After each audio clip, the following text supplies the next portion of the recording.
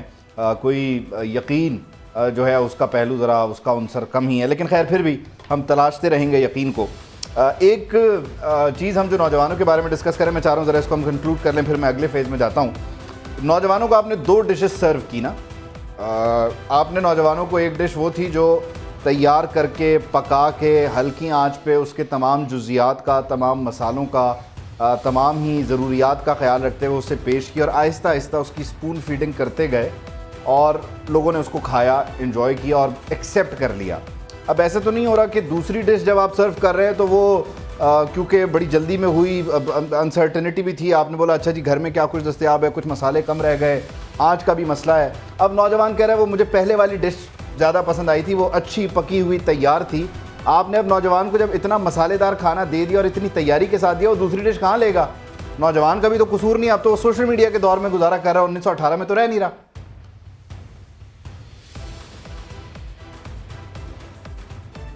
جمیل احمد خان صاحب.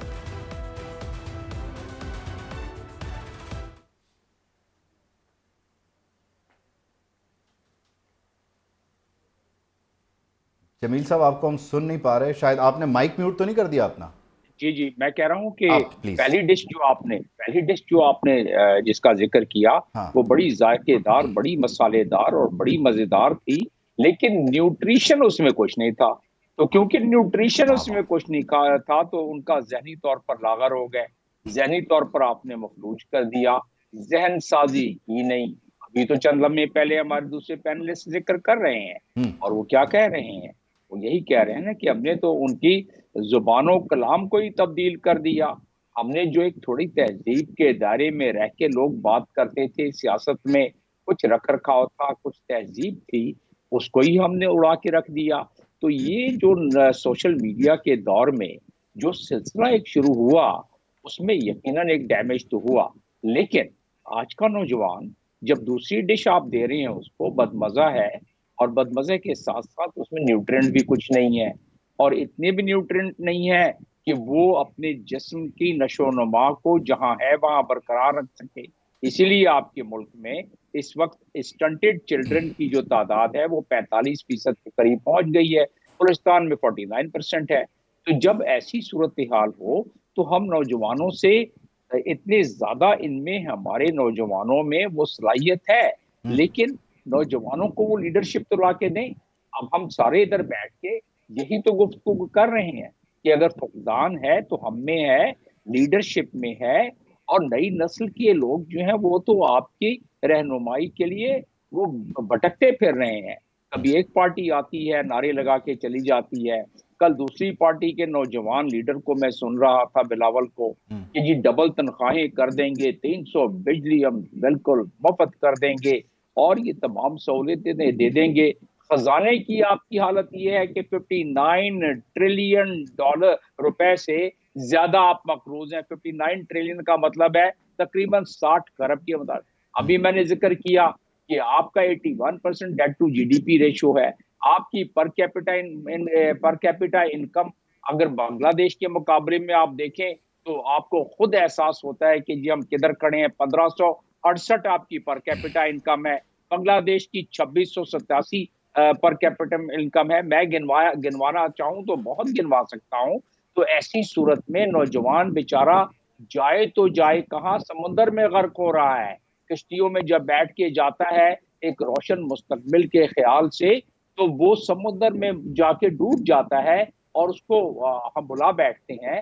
وہی تو پچھلے سال پاکستان کی تاریخ میں سب سے زیادہ اوور 1 ملین میرے ملک کا نوجوانان ملت یہاں سے گیا ہے. یہ کوئی مذاق بات نہیں ہے. تو اس کا ظاہر ہے ہمیں کوئی مداوع کرنا ہوگا. ہم اس کو بھی سیلیبریٹ کرتے ہیں, یہ جو ہمارے یہاں سے لوگ جاتے ہیں میں نے کہتے ہیں ریمیٹنس بھیجیں گے, ہم اس کو بھی سیلیبریٹ کرتے ہیں. جی سیلیبریٹ جس طرح کرتے ہیں اس پہ میں پورا آپ کو آدھے گھنٹے کا پروگرام میں آپ کو اس میں بول کے کریں گے انشاءاللہ کریں گے. میں ذرا چاہ رہا ہوں کہ جو مختلف پلیز میں سمودوں بات کو کہ لیکن ہمارے نوجوانوں کو اب تھوڑی سی نوجوانان ملت 120 ملین ہے تھوڑا سا آپ روشنی کا ایک دکھلا دیں، کرن دکھلا دیں، وہ چل پڑتے ہیں. تو ان کو میں بلیم نہیں کرتا. اور میں نے چند سطریں لکھی تھی ان کے بارے میں کہ میرے دیش کے جوانوں، ہمت نہ ہارنا، قدرت کا امتحان ہے، ہمت نہ ہارنا. اور نئی نسل کے چراغوں، امید رکھو باقی، یہ ملک ہے تمہارا، ہمت نہ ہارنا.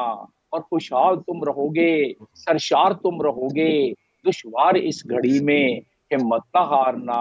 صرف لیڈران کا انتخاب آپ صحیح کر لیں، یہ سارے لوگ ٹھیک ہو جائیں گے. ہمت نہ ہارنا. لیکن وہ احمد سلمان صاحب مجھے بھی یاد آ گئے اظہار صاحب، وہ خواب تھے ہی چمیلیوں سے سو سب نے حاکم کی کر لی بیعت. خیر ہم نے مقننہ کی بات کر لی ہے، عدلیہ کی بھی بات کر لی ہے، بت فروشوں کی بھی بات کر لی ہے. اب ذرا اپنے دامن میں بھی جھانکتے ہیں، کیونکہ انگلی اب ہماری طرف بھی بہت اٹھتی ہے، ہمارا ایکسپوجر بھی بہت بڑا ہے. اور اب اس میں ایک حیرانی اور پریشانی کی بات یہ ہے کہ ہم صحافی میڈیا، اس میں آپ ڈیجیٹل میڈیا ڈال لیں، پرنٹ میڈیا ڈال لیں. ایک مسئلہ یہ ہے کہ جب ہم سوال کرتے ہیں، یعنی لیٹس سے کہ شاہ محمود قریشی کی تازہ مثال ہے، اس پہ اگر ہم بات کرتے ہیں کہ جی قریشی صاحب کے ساتھ غلط ہوا، آپ اس کی مذمت کرتے ہیں، تو اس مذمت میں ہم ایک پارٹی بن جاتے ہیں. تو ہم اس سے کیسے جان چھڑائیں؟ ہم کیا غلط کر رہے ہیں؟ ذرا اس پہ آپ ہماری رہنمائی بھی فرما دیں. یا آپ سمجھتے ہیں کہ صرف چند لوگ ہم میں سے ایسے ہیں جو یہ کام کر رہے ہیں جس کی وجہ سے ہم سب پہ انگلی اٹھ رہی ہے؟ پہلے تو میں نوجوانوں کے حوالے سے کچھ بات کروں گا. دیکھیے سب سے ہم بڑا رونا یہ روتے ہیں آئے دن کہ برین ڈرین ہو رہا ہے، نوجوان باہر جا رہے ہیں. یہ کہا جا رہا ہے کہ پچھلے چند مہینوں میں اتنے لاکھ لوگ چلے گئے. سب سے بڑی وجہ برین ڈرین کی میرٹ کی کمی ہے، میرٹ کشی ہے. ایک ہے پبلک سیکٹر، ایک ہے پرائیویٹ سیکٹر. پبلک سیکٹر میں جب لوگ آتے ہیں جاب کے لیے تو ہمارے ایم این ایز کی جیبوں سے چٹیں نکلتی ہیں، وہ وزیروں کے پاس پہنچتی ہیں، سیکریٹریز کے پاس پہنچتی ہیں. آپ کو نوجوانوں کے لیے جو سب سے بڑا کام کرنا ہوگا وہ یہ ہے کہ پبلک سیکٹر کی نوکریوں میں سفارش کو، اقربا پروری کو ختم کر دیں. آخر ہمیشہ باہر پوسٹنگ ان لوگوں کی کیوں ہوتی ہے، ان ڈی سیز کی کیوں ہوتی ہے جو پرائم منسٹر کو یا صدر کو ریسیو کرتے ہیں پنڈی یا لاہور میں؟ پبلک سیکٹر سے آپ سفارش کو ختم کریں. رہا پرائیویٹ سیکٹر، تو پرائیویٹ سیکٹر کو آپ کو وسیع کرنا ہوگا، اس کو ایکسپینڈ کرنا ہوگا. ملک میں کارخانے لگیں گے، ملک میں کمپنیاں بنیں گی. آپ انڈیا کو دیکھیں کہ وہ آئی ٹی میں اس وقت حیدرآباد اور چنائی اور آندھرا پردیش اور یہ سارا جو ساؤتھ انڈیا ہے وہ آئی ٹی کا گڑھ بن چکا ہے اور پوری دنیا کی ریکوائرمنٹس کو کیٹر کر رہا ہے. تو نوجوانوں کو آپ کچھ دیں گے تو تب وہ اس ملک کے لیے کام کریں گے، اور ملک کے لیے کام کرنے کی حالت میں ہوں گے تو تب. ہمارے ہاں بدقسمتی یہ ہے کہ جو بھی آتا ہے ایم این اے وہ قانون سازی کے بجائے ایک اپنا قبیلے کو، اپنے خاندان کو، اپنے علاقے کو وہ کہتا ہے کہ جی میں تمہیں نوکریاں دوں گا. لا میکرز کا کام نوکریاں دینا اور ٹیچرز کی اور پٹواریوں کی ٹرانسفریں کرانا نہیں ہے، ان کا کام لا میکنگ ہے. اچھا اب آپ نے جو دوسرا پوچھا ہے میڈیا کا حال، تو جناب مجھے اجازت دیجئے کڑوی بات کہنے کی کہ ہمارا میڈیا تو ریٹنگ کے چکر میں پھنسا ہوا ہے. جو میڈیا شیخ رشید صاحب جیسے آدمی کو ہر آئے دن پروگرام دیتا ہے اور آپ سمجھتے ہیں کہ وہ کس طرح کی باتیں کرتے ہیں، کوئی سنجیدہ آدمی ان کی باتوں کو کتنی توجہ دیتا ہے، اس میڈیا سے آپ کیا ایکسپیکٹ کر سکتے ہیں؟ یہاں تو ہر معاملہ ریٹنگ کا ہے. ایسے ایسے لوگوں کے انٹرویوز لیے جاتے ہیں، ایسے ایسے لوگوں کو ریٹنگ کے لیے اوپر لایا جاتا ہے کہ اس کا مطلب ہے تذکرہ کرنا جو ہے وہ بھی بڑا مشکل ہے. تو میڈیا جو رول ادا کر سکتا ہے میں نہیں سمجھتا کہ وہ رول ادا کر رہا ہے. اب پریس جو ہے اس کو جو چھاپا اس کی پرنٹ میڈیا ہے، پرنٹ میڈیا بہت پیچھے چلا گیا ہے، الیکٹرانک میڈیا پیچھے چلا گیا ہے، اب سوشل میڈیا آ گیا ہے. تو سوشل میڈیا کو کنٹرول کرنے کے لیے ہمیں ریگولیشنز لانے پڑیں گے. ایسا تو نہیں کہ مڈل ایسٹ کنٹریز کی طرح آپ وہاں پر پابندیاں لگا دیں، لیکن آپ ریگولیٹ تو کر سکتے ہیں انہیں. اچھا دوسرا جو الیکٹرانک میڈیا ہے اس کا اب بھی بہت زور ہے، لیکن اس میں ہمیں سنجیدگی لانی چاہیے. اس کے ہمارے جو اینکرز ہیں ان کی کوالٹی بہتر ہونی چاہیے، اور ان لوگوں کو لانا چاہیے کہ جو سنجیدہ ہوں. یا تو ڈرامے ہیں ہمارے ہاں جو بہت ہی خرابی پیدا کر رہے ہیں، معاشرتی خرابیاں پیدا کر رہے ہیں، میٹریمونیل افیئرز کے ایسے ایسے ڈرامے آ رہے ہیں کہ ایون ویسٹرن کنٹریز کی جو فلمیں ہیں ان کو بھی یہ پیچھے چھوڑ جاتے ہیں. تو میں سمجھتا ہوں کہ میڈیا کو جو کردار ادا کرنا چاہیے وہ نہیں کر رہا. جو کردار ادا کرنا چاہیے وہ نہیں کر رہا. نوشاد صاحب یقینی طور پر یہ آپ کا ڈومین بھی ہے اور آپ بھی ذرا اس میں اپنے 2 سینٹس کا اضافہ فرمائیے اور یہ بھی بتائیے کہ ہمیں مذمت کروانی کیوں پڑتی ہے اور پھر ہم اس کی وجہ سے پارٹی بن جاتے ہیں اور پھر مسئلہ یہ ہے کہ سارے لوگ مذمت کروا بھی نہیں رہے گن پوائنٹ پہ, کچھ لوگ کروا رہے ہیں, اس کی وجہ سے پھر میں بھی نرغے میں آ رہا ہوں اور آپ پر بھی انگلیاں اٹھ رہی ہیں. یہ کب روکیں گے ہم مذمت کروانا؟ اصل میں دیکھیے 2 معاملات ہیں. پہلی بات تو یہ کہ ہمارے ہاں جب ہم میڈیا پڑھتے تھے تو ہمیں میڈیا کے ساتھ ایک بہت بڑا جو لفظ سکھایا جاتا تھا that is called social responsibility, وہ کہیں متروک ہو گیا ہے. اس کی وجہ یہ تھی کہ جب یہ گزشتہ 5-6 سال کے اندر 7 سال 8 سال کہہ لیجئے کہ ایک طرف الیکٹرانک میڈیا کا عروج شروع ہو رہا تھا اور دوسری طرف ہمارے ہاں پیرا ٹروپرز جو ہے نا ان کو انڈکٹ کیا گیا, ہمارے میڈیا کے اندر داخل کیے گئے کچھ ایسے لوگ جو اشاروں پر چلتے تھے, جو واٹس ایپ پہ رپورٹنگ کرتے تھے اور واٹس ایپ پڑھ کر پروگرام کیا کرتے تھے اور ساری انفارمیشن وہ ان تک بہم پہنچائی جاتی تھی واٹس ایپ کے ذریعے یا دیگر ذرائع سے. تو وہ فیڈ کیے جاتے تھے اور وہ فیڈ کرنے کے بعد اس کے اکارڈنگلی وہ جسے کہتے ہیں ڈیلیور کرتے تھے. جب وہ ڈیلیور کرتے تھے تو جو زیادہ ڈیلیور کرتا تھا اس کی تنخواہ بڑھ جاتی تھی اور جس کی تنخواہ بڑھ جاتی تھی پھر وہ جو ہے نا وہ اس سے بھی 2 ہاتھ آگے نکلنے کی کوشش کرتا تھا اور نتیجہ یہ ہوا کہ وہاں ایک دوڑ لگی. اچھا, اب جو سرو کرنے کی جو دوڑ ہے اس کے اندر وہ جو پیرا ٹروپرز داخل ہوئے تھے وہ دوڑ میں شامل ہو گئے اور مین وائل یہ ہوا کہ جو مالکان ہیں جو ان کو پریس کر سکتے ہیں, مالکان کو جو ایسے جسے کہتے ہیں پریشر گروپس ہوتے ہیں یا جو طاقت رکھتے ہیں, جو ہلکے مقتدرہ جسے کہتے ہیں ہم, اس نے پھر اپنے جس پرسپیکٹو کے لیے جب ریٹنگز کی دوڑ شروع کرائی تو پھر نتیجہ یہ ہوا کہ میرے جیسے اور آپ جیسے جو ہے نا وہ کہیں گم ہو گئے. ہمیں کسی نے ہم سے اس لیے بات نہیں کی کہ ہماری مجبوری یہ ہے کہ ہم نے فیکٹس پہ بات کرنی ہے. اب وہاں سے وہ ٹرینڈ شروع ہوا کہ کسی کو کنڈیم کرو اور کسی کو پروموٹ کرو. اب کنڈیم کرنے والوں کو عادت پڑی ہے کہ کنڈیم ہونا بھی چاہیے اور کنڈیم کرانا بھی چاہیے, حالانکہ ہمارے بطور صحافی نہ ہمارا یہ کام ہے کہ ہم کسی چیز کو کنڈیم کریں, نہ ہم اس معاملے میں پڑھتے. ہمارا کام تو فیکٹس پریزنٹ کرنا ہے. اب ہوا یہ ہے کہ یہ جس ڈرامے کی بات ابھی کی گئی ہے, اچھا جو ڈرامہ, ٹھیک ہے, بات کی گئی ہے جی جو ڈرامے کی بات کہی ہے, اس کے مقابلے پہ ہمارے ہاں ٹاک شوز میں کے اندر ڈرامے شروع ہو گئے. پھر وہ جو ہے نا وہ انٹرٹینمنٹ کے لیے ٹاک شوز جو ہیں وہ اس میں دلچسپی کا سامان رہا. ایک زمانہ تھا سلطان رائی صاحب کا جو کریکٹر تھا, بیسکلی وہ ایک طرح سے آپ یوں سمجھیے کہ جو معاشرے کے اندر جو استحصال ہوا ہوا جس طبقے کا, وہ خوش ہوتا تھا کہ کسی ایس ایچ او کو ایک زور سے جو ہے نا وہ گھونسا مارا گیا ہے تو وہ بڑا خوش ہو جاتا تھا کہ جی ایس ایچ او کی جو ہے نا ٹھکائی کر دی ہے اس ہیرو نے. تو وہ والا کام ہم نے یہاں پہ دیکھنا شروع کیا کہ ہمارے ہاں جو ٹاک شوز ہیں اس کے اندر یہ کام شروع ہو گیا اور وہ ایک انٹرٹینمنٹ کا پوائنٹ بن گیا اور لوگ اس کو انجوائے کرنے لگے اور اس سے ریٹنگ لینے لگے. آپ دیکھیے کہ یہاں بہت سارے تجزیہ نگار آپ کو ملیں گے جو صرف اس لیے تجزیہ نگار ہیں کہ وہ ردم کے اندر 4-5-6 انہوں نے فکرے یاد کیے ہوئے ہیں جو بولتے چلے جاتے ہیں اور وہ روز بولتے ہیں. پوری دوپہر اس کی تیاری میں گزارتے ہیں. فکروں پہ بات جی پوری دوپہر اس کی تیاری میں گزارتے ہیں کہ شام کو وہ وزن میں کہہ سکیں. تو بس آپ اندازہ کیجئے نا کہ جب آپ اس طرح کے تجزیے کریں گے, اور مزے کی بات ہے, دلچسپ بات یہ ہے کہ اس کو ریٹنگ بھی دلائی جاتی ہے. پھر جب ریٹنگ آتی ہے تو پھر نتیجہ یہ ہوتا ہے کہ وہ سب سے زیادہ جو ہے نا وہ سیلیبل آئٹم بنتے ہیں, اور سیلیبل آئٹم کا یہ نقصان ہوتا ہے کہ چونکہ وہ صحافت سے ان کا تعلق دور دور کا نہیں تھا یا وہ صحافی ایز سچ تھے بھی نہیں, لیکن جو انہیں پیچھے سے فیڈ کیا جائے گا, جس طرح کی ان سے ڈیمانڈ کی جائے گی اس طرح کی ڈیلیور کریں گے. یہ مطلب ہم کسی شخص پر کوئی ذاتی حملہ نہیں کر رہے, ایسے بہت سارے لوگ ہیں تو ہمارے ہاں موجود ہیں. ہاں بالکل جنرلی ہم بات کر رہے ہیں. جمیل صاحب آپ کا ہم سے انڈائریکٹلی ایک تعلق ہے اور آپ مسلسل کنٹریبیوٹ کرتے ہیں. ریسیونگ اینڈ پہ ہم ہیں. میں اپنے دونوں سینئرز کی موجودگی میں خود کو اور اپنے اس شعبے کو آپ کے سامنے پیش کرتا ہوں ایز اے پنچنگ بیگ. ہماری غلطیاں ہمیں بتائیں. آپ as a viewer, as a contributor کیا سمجھتے ہیں ہم کیا کر سکتے ہیں اور کیا نہیں کر رہے, اور جو کر رہے ہیں اس میں کتنا صحیح کر رہے ہیں؟ آپ کی اتنی ہی غلطیاں ہیں, آپ اتنے ہی قصوروار ہیں جتنے کہ باقی ادارے قصوروار ہیں. اس کا مطلب کیا ہوا؟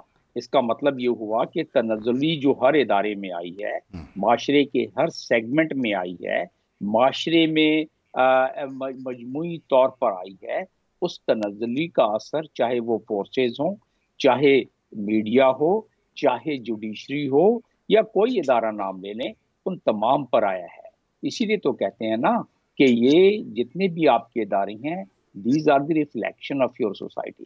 ہم نے سوسائٹی کو بتدریج اتنا آلودہ کر دیا اور اپنے ہاتھوں سے کر دیا کہ اب اس آلودگی کے شکار ادارے بھی ہو رہے ہیں، چاہے اداروں میں لفافے چلیں، چاہے اداروں میں سفارشیں چلیں، چاہے اداروں میں پیراٹروپنگ ہو، لیکن وہ ہے تو اسی معاشرے کا ایک حصہ۔ سیاست میں پیراٹروپنگ نہیں ہو رہی ہے، باقی اداروں میں نہیں ہو رہی ہے، اس لحاظ سے آپ کے پاس بھی ہو رہی ہے۔ تو لہٰذا اس کو جب معاشرے میں ایک اچھی لیڈرشپ کے تحت جب معاشرے میں سدھارا آنا شروع ہوگا تو آپ دیکھیں گے کہ ہر ادارے میں میڈیا سمیت اس میں بھی مزید سدھارا آنا شروع ہوگا۔ یہ دراصل ادارے اور افراد یہ ایک دوسرے کو دیکھ کے بھی رنگ پکڑتے ہیں، سیاستدان بھی اسی طریقے سے رنگ پکڑتے ہیں۔ کبھی تو آپ نے چٹوں کی بات کی، آپ نے بہت لحاظ رکھا اور آپ نے صحافت کی قدردانی کی، وہ چٹوں کے ساتھ چٹیں نکلتی ہیں اور جیبیں بھرنا شروع ہو جاتی ہیں۔